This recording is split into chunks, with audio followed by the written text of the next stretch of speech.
afternoon. As we discussed at length on the floor, this year's budget process was a complete disaster and a terrible precedent to be set. We cannot allow the new normal for spending taxpayer money to become just two guys writing a budget in secret and then jamming it through the process at the very last minute, full of pork and appeasing lobbyists, but the most vulnerable among us or everyday citizens not being included. And to be clear, lawmakers did not finish the fiscal year 2025 state budget by the constitutional deadline, except in the most technical sense. Sure, we granted final passage to the appropriations bills before 6 p.m. today, but as even the governor has noted, fiscal year 2025 budget is grossly incomplete. That's because several lawmakers running in Republican primaries for statewide office want to be able to claim credit for imposing big cuts in state spending. But all they really did was lowball the estimated costs of several state programs that everyone who is being honest about the situation knows will require substantially more spending authority to fully fund. So that means that an actual finished the fiscal 2025 budget will have to come back and pass what the governor called the largest supplemental budget in our state's history. That will take place either in a special session called by Governor Parson later this year, or in early next year on a supplemental recommended by the new governor. Now, if that happens to be me, then I look forward to delivering a plan that uses some of the nearly $2 billion in revenue we have available to fill the spending gaps in the current fiscal year budget, and then some. But we could end up with a new governor who's okay with slashing the vital life-saving services and doesn't care if people suffer or even die as a result. That is scary, but it's very real. It's a very real prospect made possible because the majority failed to really fulfill its job today. I want to highlight just a couple of the things that we are happy about in the budget, some things that we're frustrated by, and hand it over to the budget members. But before I do so, I do want to take a moment to talk about the nonpartisan budget staff over the last several weeks have been put under pressure that we find very unacceptable. But these folks continue to show up and do the work, staying overnight in this building and working hours that no person should have to actually work for their job. And that is because of the lawmakers, because they did not put these people, in my mind, did not make them a priority in this conversation. We started this process, as you all know, as early as December to try to get this across the finish line faster. And yet again, we put the nonpartisan staff in a situation they should not ever have to be in. And so on behalf of the Democrats, we want to just acknowledge those folks, thank them for their work, and apologize that they were put in this situation yet again. So some of the things that the caucus, of course, are in support of: fully funding the transportation formula for our schools, funding teacher pay baseline at $40,000. Of course, we tried many times over this past year to increase teacher funding, and so we're glad to see that baseline. We know that is not going to be enough. Representative Kathy Steinhoff from Boone County really talked about that on the floor. So of course we'd like to see more, but we are happy that that does exist. Preserving a 3% increase in the higher education institutions, additional investments in things like Mo-Excel, of course our infrastructure funding, and multiple Democratic priorities included in the TAFP version of the budget, of course I-44, I-29 corridors as well. But there were a lot of things in this budget that were cut that are deeply important to our caucus and members and folks throughout the state, mainly within the Medicaid space. I'm going to let Representative Lavender talk to that point, but before that I'd like to hand it over to Representative Meredith, our ranking member, for some comments. Thank you. So, I talked a lot about this on the floor, but I think our biggest concern as a caucus that we've talked a lot about here has been this process. And it's not just how it was rushed through at the end with the lack of a conference committee, with a lack of really thorough understanding of line by line what was in the budget. Honestly, it goes back to earlier in the session and a budget process that became significantly less transparent. The fact that we had no opportunity to ask questions of the budget chair's sub was really unprecedented and crazy. I mean, it was a massive substitute with line after line after line, and we had no opportunity to ask questions about those lines. That's not something that has happened before, nor should it be something we accept as normal. After that, we then moved on to executive session, and in executive session, so the time that the committee is supposed to be debating and amending the bills, we actually were prevented from doing that. We were cut to, 3 hours when normally we take 10 to 12. So thing after thing after thing was just this loss of public input and transparency and thorough collective effort in this process. Now, the budget chair and others will come back and say, well, you know, we still had opportunity for conversations if people wanted to call me. That's missing the point. I think what we've all been saying from the beginning is this is about transparency. It's about those conversations are supposed to happen publicly. We're supposed to be publicly vetting the budget. And this year that just got shortchanged from every step from the beginning to the end. And term limits are rough, but I'm very worried that for people that are newer here, with as many of us that are leaving this year, that's going to gradually become more the expectation, more the norm. And that's a real shame for government, for transparency, and for the public. Now, back to the budget substance, you know, I think we had some mixed feelings about a lot of things in the budget. There's some stuff that we're not as unhappy as we could have been. I think some of us thought if this went to a special session, we could end up worse off with a more draconian budget. But I think big picture, what I would like to focus on is that we are still at a place where we're just underfunding the things that matter to our state. We will still have the lowest funded K-12 schools in the country. You know, we talk about we're celebrating to some degree 3% increases in foundation formula spending or in higher ed spending. Well, as I said on the floor, 3% is less than inflation. We gave just over 3% for pay raises because that's what inflation is considered to be. But if we're not even keeping up with inflation, then whatever they want to call it, that's a cut. And we've had that year after year after year in all of these vital services. And so we have state workers that are dramatically underpaid. We've got healthcare workers that are dramatically underpaid. Teachers, could go on and on. We're paying the cost every day as a state. And guess what? It's not even saving us money as they'd like to pretend, because all those things cost us more money on the back end as well. So I'm glad we got it done, I guess, today. And I hope it's better than we would have ended up with. But this process was unacceptable. And the budget remains not good enough for the state of Missouri. Debbie? So I was intrigued when we started House Bill 11, the budget chair bragged about transparency that was in this budget and that we have flat revenue, so we can't put things in that should be ongoing cost. And then he proceeded to cut me off from being able to talk. And I don't keep tally, somebody does, of how many PQs we had on the House floor today. So I think it just belies the transparency. He says that we have enough money in Senate Bill 11 until you read the federal court ruling that says our SNAP people are out of compliance with laws. And it's because for years historically we have not been funding these services for people in our state. And we put in $4 million that the department asked for this year, but historically I don't think that allows us to catch up.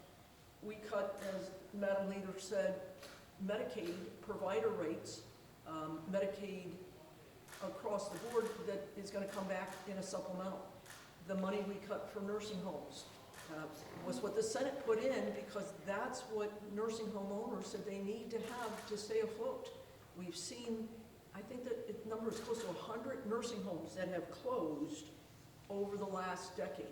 So not providing them the money that was put into the Senate committee sub is still going to leave them not having enough. So those are some of the things that I wasn't able to speak on the floor today because, as you saw, we were PQ'd and cut off from debate. And so any concept that this was a transparent process just belies what you've seen since the start, day after day, concluding with today. Happy to take questions. So the budget spends $15 billion of general revenue, but they claim that it's all under the current revenue, the anticipated revenue by designating 1.3 billion of operating items as one-time expenditures. You know, you can think I-44, that's one time. There's $336 million of one-time spending in the Medicaid managed care line from general revenue.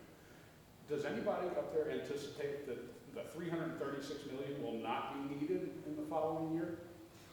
Depends how many kids they kick off Medicaid this year. Yeah, I mean, that's a great response, Representative Meredith. He said it depends on how many kids we kick off. Look, since I've been here, thank you. Since I've been here, the conversation around Medicaid has been honestly the most frustrating experience in my tenure. Whether that was when the voters told us to expand Medicaid and the budget chairman refused to do so, and we had to go to a court for them to force the legislature to actually do what the voters told us to do. To the, countless children who were kicked off Medicaid whenever we do our review process, to then finding out that we're not adequately funding the programs within Medicaid that do the review process, and so therefore these children do qualify, we were just not doing our job as a legislature to fund them.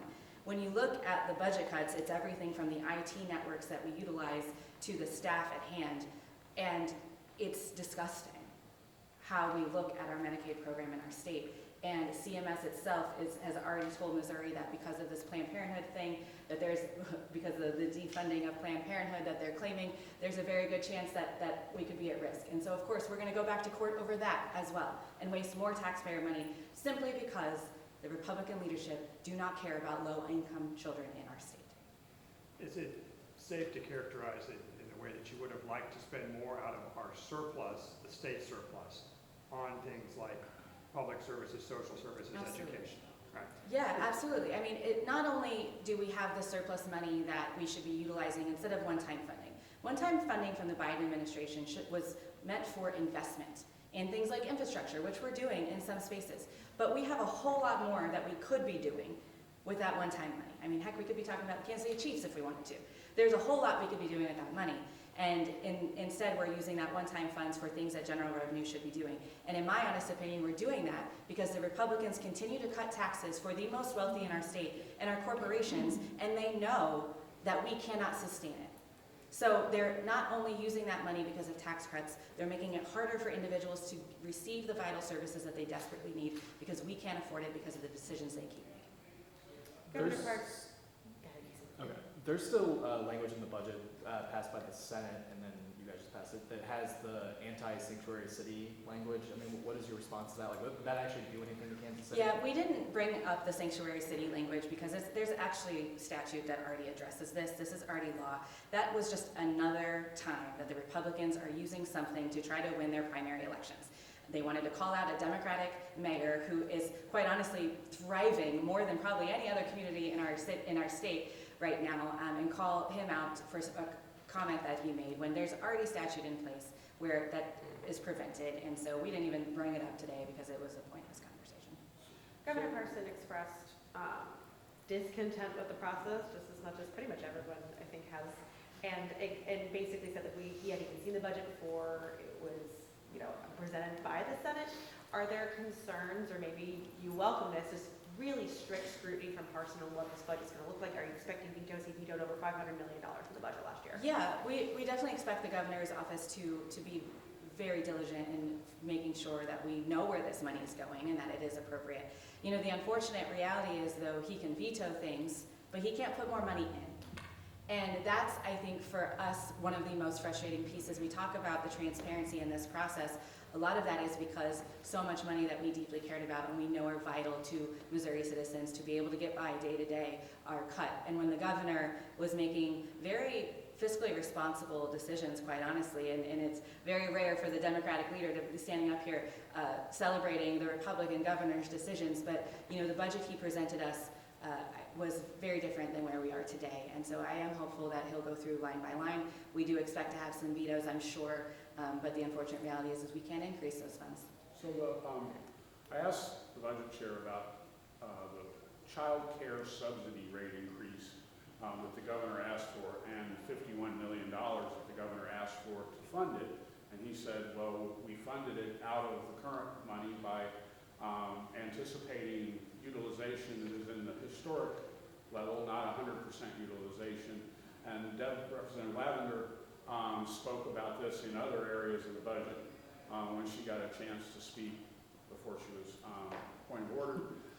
And so how much, has anybody tried to calculate how much shortfall there is in these areas where they've said you can increase the rates, but then they haven't added money to actually pay for that and expect it to come out of the current funding? Yeah, I mean, we definitely are attempting to calculate that and track all the money down. The budget chairman says, yes, we found it, but again, to the point we've been making, this has not been a transparent situation. I would have loved the opportunity for our members to ask him of that question in committee and offer different ideas of how to fund that. But Here's what ultimately, as a non-budget member, frankly as a mom in our state, that is really frustrating to me about this conversation. Childcare has been an issue for so long in Missouri, something that the Democrats have been trying to address since before I got here. The very first bill that I ever filed as a Missouri lawmaker was to deal with childcare, because it is a tremendous problem in our state.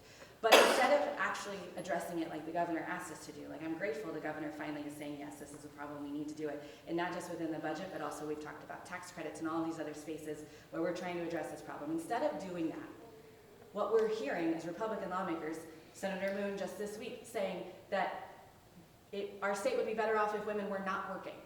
And if women were not working, we would not have to pay for childcare because they would be at home. That happens to be said in this building so often. And so when the budget chairman says, oh, well, we found another way to pay for it, like, please show me. I really am looking forward to understanding all of these numbers. We will definitely soon, in the next coming days, be able to pine through this, but the reality is we know that there are too many Republicans in positions of power in this state who do not believe that I have a voice in this room, that I should not be elected standing here as a mother, and I should be at home, and I am tired of them telling us that. And I look forward to a day in our state where the governor makes that a priority and it pressures the lawmakers in this building to make sure that we are supporting those services. Representative Lavender, you've had some very specific things that you were saying about the impact of not funding things at 100% utilization and instead relying or the provider rate increases. What are some of the things that you think are the most likely, or the things that will not be done because of the way this budget is written now? Our people with disabilities won't be served. 700 kids are on a waiting list and aren't being served. How is that okay? So my kid got there first, and they get state services. And your kid came later and is 690th on the list. Your kid doesn't get that service.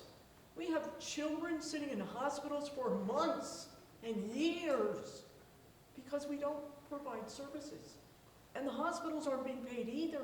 $6 million got taken out to take kids from hospitals and put them in treatment services. That was cut.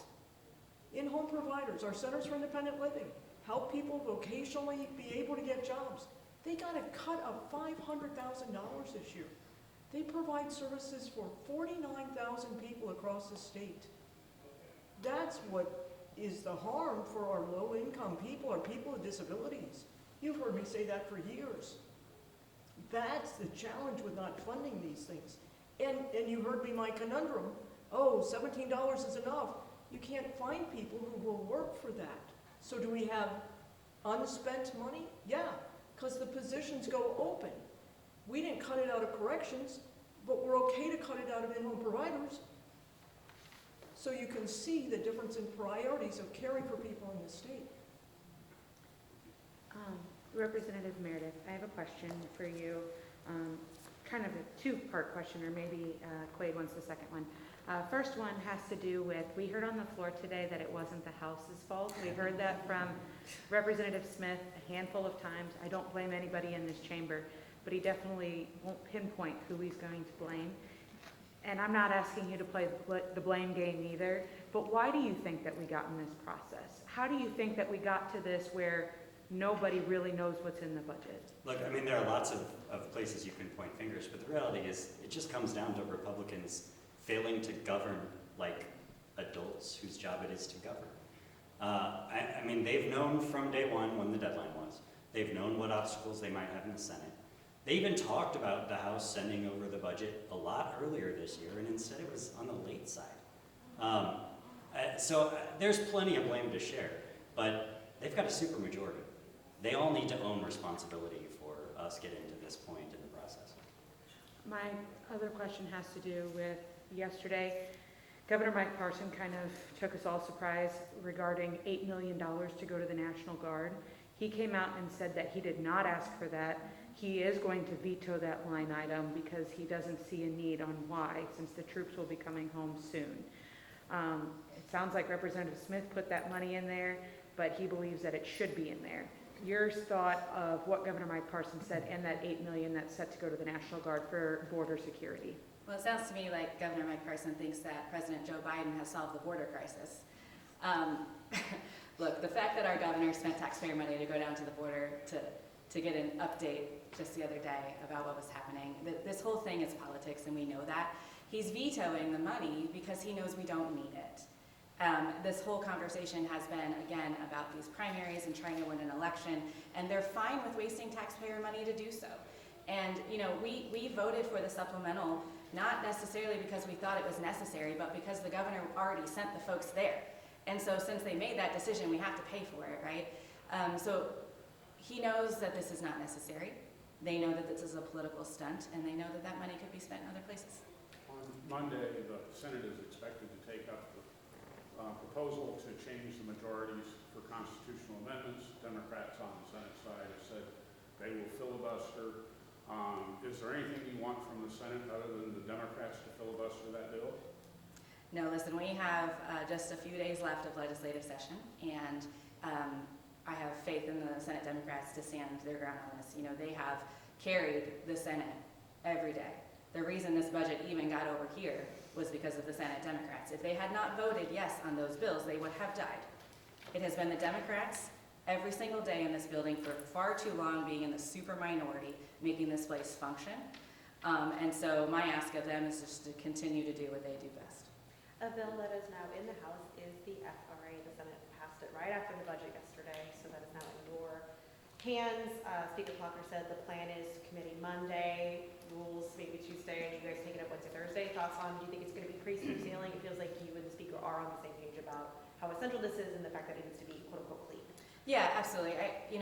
As you all know, I filed a clean version of the FRA, being the only House member to do so because we know how deeply important this is. I'm hopeful that it'll come up and go out smoothly. Of course, you never know what the Freedom Caucus members are going to do. Of course, I imagine some folks to need some more talking points for their campaign ads, so they might talk about some spending things, but I'm hopeful that we can get it up and out pretty fast. Did you have a sunset on yours? I don't remember. I think yes. I think they ended up putting a sunset back in. Oh, on mine? On yours? No. No. Do you oppose then the sunset? They have a 5-year sunset that's coming over here. I mean, I would absolutely prefer there not to be a sunset because this has become, for the first time in Missouri's history, a political football that folks are throwing around, and we can't afford $6 billion to be in flux every couple of years. And so I absolutely would prefer there not to be a sunset. That will not prevent me from voting for this bill because we have to get it done. Are you happier that it's a 5-year sunset versus a 3? Yeah, absolutely. Again, and term limits are going to be, for once, helpful in this situation because, a lot of the folks who are causing problems now will be gone. So yes, we're grateful to see that sunset lifted a little bit higher, but of course, I would prefer that it doesn't exist. Is there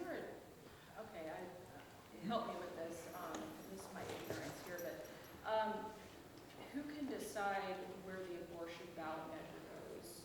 August or November? I'm asking from the IP perspective, if that passes the legislature, and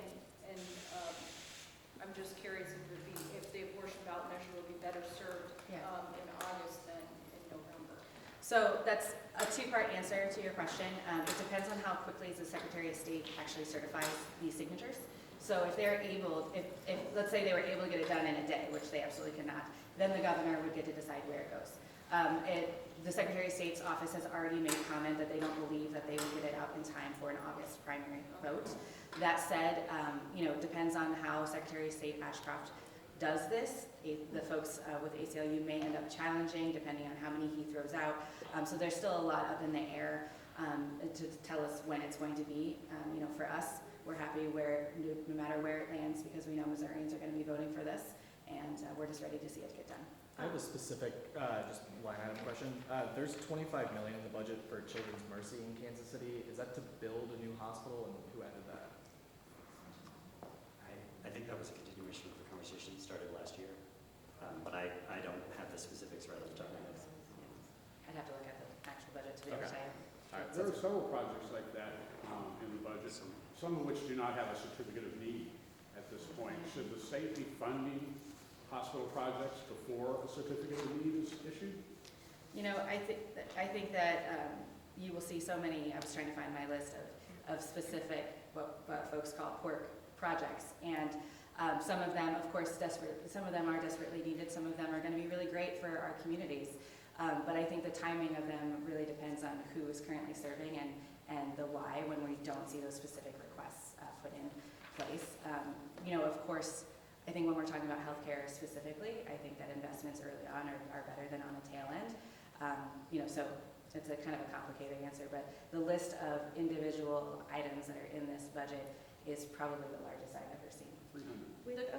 With over 380 signatures on the abortion, submitted for the abortion amendment, are you at all concerned about the verification process? Obviously, some will get spent out, turned away. My fiance accidentally double signed one recently and that kind of thing. But with that many signatures, are you concerned about the certification process at all? I'm not. What I am concerned, if I had any concern about the verification process, it would be Secretary Ashcroft doing something to try to stop this, right? We know when we started this process, he tried to put up every blockade possible, continuously losing in court. I don't anticipate the verification to be any different. He's going to try everything in his power to look like the person trying to save this conversation for the far right. But in terms of your direct point of duplications or folks who actually shouldn't have signed that, I think every ballot initiative has a handful of that. But the 380,000 overwhelming number of support around this, I believe, is going to, we will have more than enough necessary to actually get this done. Yesterday, the governor said he was asked how he felt about the state taxpayers picking up the tab for these defamation lawsuits against 3 senators who are accused of misidentifying a man from Kansas as the Super Bowl parade mass shooter. And he said it was problematic about the whole situation, I believe, and he had said the guy did nothing wrong. So I'm curious, and he talked about a jurisdictional problem too, which I'm not entirely sure exactly what he meant by that, but anyway, I'm just curious how you feel about that, his comments and that whole situation. Yeah, I mean, the whole situation is just baffling, to be honest with you. First and foremost, for any human, let alone an elected official, to make such stark remarks about an individual that were lies, that put them in such immediate danger and caused so much problem for their personal life, their family's safety, was absolutely insane. And then to turn out that those were elected officials, when it was proven that the lies that they said about this innocent civilian were wrong, they didn't apologize. They doubled down and acted like this was the right thing to do, which is just completely mind-boggling again. And then for the Attorney General to pick up the tab for this lawsuit is a gross misuse of taxpayer money. It is a terrible precedent to be set that elected officials can do such things. Nobody is above the law. No one. Whether it's the President of the United States or a state senator, we all have to follow the same laws. And for these guys to act like they're above it is really frustrating. For the Attorney General to then come in and say that we're going to cover the tab, the taxpayers are going to cover the tab for something so egregious is really frustrating. I'm grateful that the governor is speaking out against this. I think every governor on their way out starts to be a little bit more free with the way that they feel about things, and so I'm grateful to see Governor Parson speaking out against this because it really is a shame. Does the whole jurisdictional thing? I don't know what comment he made, so it's hard for me to tell you what I think he meant. I don't know what he said. Okay. I just didn't know if there needed to be a change so that something like this doesn't happen again where we're covering lawsuits for people who do stuff like this. So, but I don't know that that's related. I don't know. Yeah, I don't know entirely what he meant. Are you surprised that Senator Rader's bill to ban 16 and 17-year-olds from getting married is stolen in a House committee? No way. Listen, the bill to ban child marriage not passing through this legislative session is not surprising to me. And we laugh about it because that's the only way we can sleep at night. When you pair that with exactly what I said earlier about state senators saying that I should be at home instead of putting my child in childcare or instead of having a job, And then we partner that with children being allowed to get married, and we partner that with the fact in Missouri you can't get divorced while you're pregnant, and we partner that with the fact that we have the most strict abortion ban in the entire country without exceptions for rape and incest, is not surprising. And now It's- make the kids work. And now we want to make the children work. That's another bill that's moving through here, right? This whole thing is so frustrating and it's scary, and I know that the voters, when they learn about this, are on our side with this conversation.